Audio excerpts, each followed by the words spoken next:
nga twakafundikira omwaka omukero gwa 2024 okwingira omuyaka gwe tulimu gwe 2025 gavumenti ng'ebita minisitule yayo y'ebyamasanyalaze kwotere n'obukombo bw'omwitaka olwaleero baviireyo okwanda ku nteekateeka ya minisitule eno ku biki bye batuuse ku kwotere n'ebyebidde nga bibasoomooza omwaka oguweire. Minisita w'ebyamasanyalaze n'obukombo bw'omwitaka Dr. Kanoni Ruth Nankabirwa Ssentamu n'abeera ni ttiimu y'okuva mu bitongole by'amasanyalaze eby'endawulo okubeera balabagereka emiwendo aba Electricity Regulatory Authority abavunaanyizibwa ku kugabonesa aba UEDCL kwotere n'abandi kamaala. Ssentebe w'olukiiko olufuzi oluvunaanyizibwa ku kugereka amasanyalaze olwa Electricity Regulatory Authority Dr. Sarah Wasagale Kanabi nasoose kugazindaalo nga minisita akali kwogera yalangira enkyukakyuka ya bbeeyi mu masanyalaze. After the lifeline, it's now the domestic tariff, cost recovery tariff of 775 shillings and 7 cents per unit for other domestic consumers. The commercial tariff will be Uganda shillings 575 and 2 cents per unit. Then under medium industrial tariff, for those who will be offering service, it will be Uganda shillings 434 and 5 cents per unit. The large industrial tariff.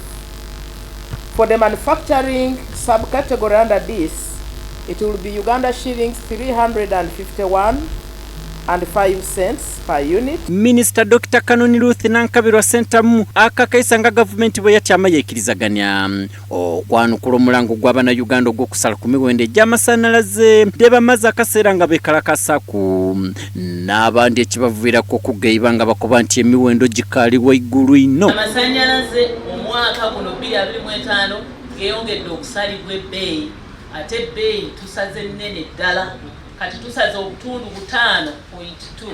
Omwaka guno gavumenti yeefiiriza obuwumbi 155 okwerekereza gw'osobole okwota amasanyalaze gano ng'osobola okugabula. Minisita akobanga okusala emiwendo egy'amasanyalaze ku mitendera gino gyonna kijana kuyamba okutumbula ebyamakolero ekiri gy'okwongera okutondawo emirimu kwotere n'enkulankulana eya buli kika. Attracts investors if you don't know.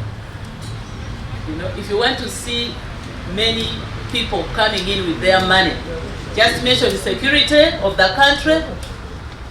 Border to border, the country is secure. Just mention electricity.